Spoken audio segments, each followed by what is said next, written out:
رمضان المبارک کے روزے کے خلاف سازشیں ہو رہی ہیں اور امت محمدیہ صلی اللہ تعالیٰ علیہ وآلہ وسلم کو ورغلایا جا رہا ہے، بہکایا جا رہا ہے۔ کبھی کہا جا رہا ہے کہ جو آپ نے قربانی کے لیے رقم مختص کرنی ہے، جانور خریدنا ہے، اس کے پیسے وہ والی رقم کسی بچی کی شادی پر لگا دیں، اور کبھی کہا جا رہا ہے کہ نہیں حج ضروری نہیں ہے، کسی غریب کو پیسے دے دیں۔ اس قسم کی جہالت والی باتیں اور دین سے بیزاری اور دین سے دور کرنے کے یہ اوچھے ہتھ کنڈے اور حربے استعمال کیے جا رہے ہیں، اور کہیں کہا جا رہا ہے کہ دین تو آسانی کا نام ہے، اس لیے روزے کی کیا ضرورت ہے، روزے میں تو مشقت اور مشکل ہے۔ یہی واقعہ تیونس میں پیش آیا۔ تیونس ایک ملک کا نام ہے، یقینی طور پہ آپ جانتے ہیں۔ دیکھیں، بات یہ ہے کہ اگر روزہ مشقت کا نام ہوتا، روزہ مشکل ہوتا، تو اللہ رب العالمین روزے کے ذریعے ہمیں اپنا قرب کیوں نصیب فرماتے، روزے کو فرض کیوں کرتے؟ روزہ تو فرض ہے، روزے کی فرضیت سے تو انکار کیا جا سکتا ہی نہیں ہے، اور روزے سے کسی قسم کی کوئی کمزوری واقع نہیں ہوتی۔ روزے کے ذریعے انسان کی روحانی اور جسمانی ٹیوننگ ہوتی ہے۔ جس طرح آپ اپنی گاڑی کی سروس یا ٹیوننگ کرواتے ہیں، اس کے بعد آپ کی گاڑی فریش ہو جاتی ہے، اسی طرح روحانی اور طبی طور پر اس کے کتنے فوائد ہیں، جسمانی طور پر کتنے فوائد ہیں۔ اللہ کے پیارے پیغمبر علیہ الصلوۃ والسلام کی پاک دین میں بھی، اور اللہ کے پیارے آقا علیہ الصلوۃ والسلام کی پاک سنتوں میں بھی، اور اللہ کے ہر حکم میں اور اللہ کے ہر قسم کے احکام میں اللہ رب العالمین نے ایک نہیں ہزارہا حکمتیں پوشیدہ اور مضمر رکھی ہوئی ہیں۔ تو روزہ اللہ کے قرب کا بھی ذریعہ ہے، جسمانی اور روحانی طور پر بھی فائدہ ہے، اور روزہ فرض ہے۔ کوئی بھی کسی قسم کے ہیلے وسیلے، ہیلے بہانے،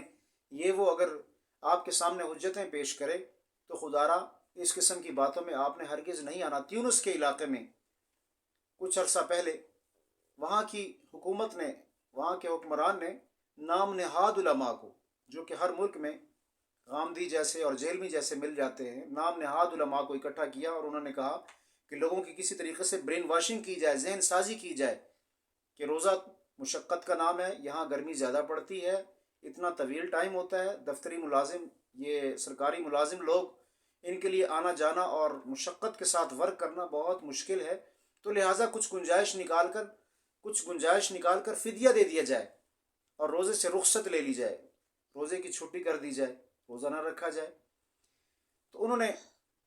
ایک عرصہ تک اس پہ ورک کیا، اور پھر جب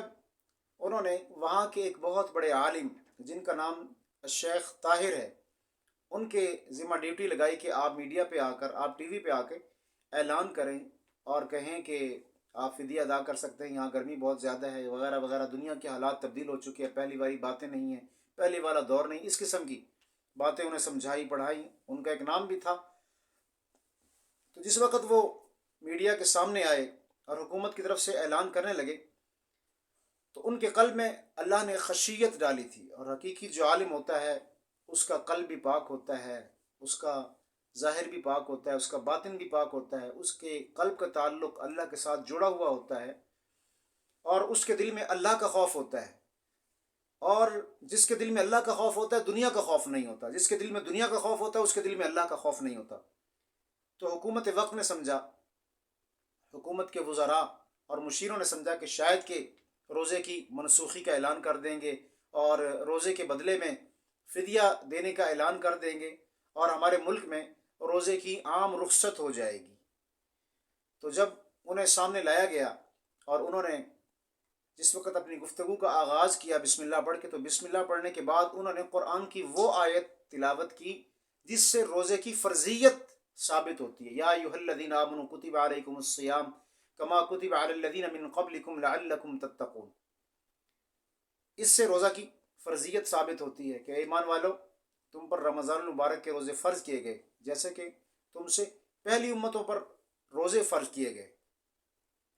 تو جب انہوں نے قرآن کی آیت تلاوت کی تو پھر انہوں نے مختصر گفتگو کی، اور اس گفتگو میں انہوں نے بتایا کہ اللہ بھی سچے ہیں، اللہ کا قرآن بھی سچا ہے، اللہ کے حبیب کا پاک فرمان بھی سچا ہے، شریعت بھی سچی ہے، دین بھی سچا ہے، اسلام بھی سچا ہے، قرآن بھی سچا ہے، لیکن ہمارے حکمران جھوٹے ہیں۔ جب انہوں نے یہ اعلان کر دیا تو اللہ رب العالمین نے ان کی اس بے باکی کی وجہ سے، دلیری کی بنا پر اور بے خوفی کی وجہ سے، حق اور سچ بیان کرنے کی وجہ سے، اللہ رب العالمین نے اس فتنے کے دروازے کو بند فرما دیا۔